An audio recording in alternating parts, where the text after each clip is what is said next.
amaraso ya Yesu muri ngaho subiza amaso inyuma urebe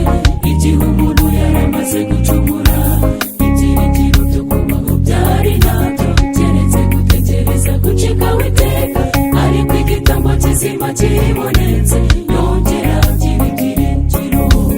iyo ataba amaraso ya Yesu mbani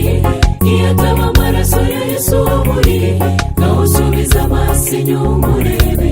igihe umuntu yaramaze gucumura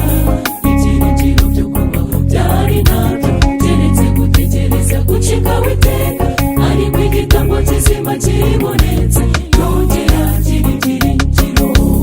aho wiri aho ukorera mugenzi wawe jya umubwira uti amaraso ya Yesu yagize akamaro kuko yatugaruye mu byiringiro aho wiri aho ukorera mugenzi wawe jya umubwira uti amaraso ya Yesu yagize akamaro kuko yatugaruye mu byiringiro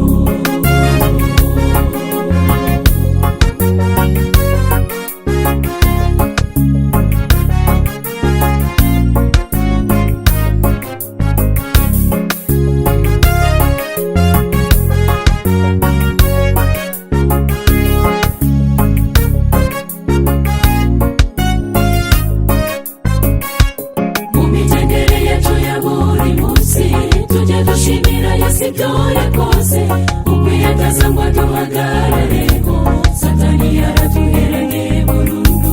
ariko ntiyitaye ku cyubahiro kuko yabonye ko atari cyo kugundirwa arasa yemera ngo mfurufurubi w'icyo azimiye kiboneke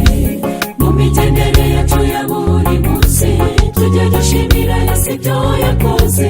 ukwiyagaza ngo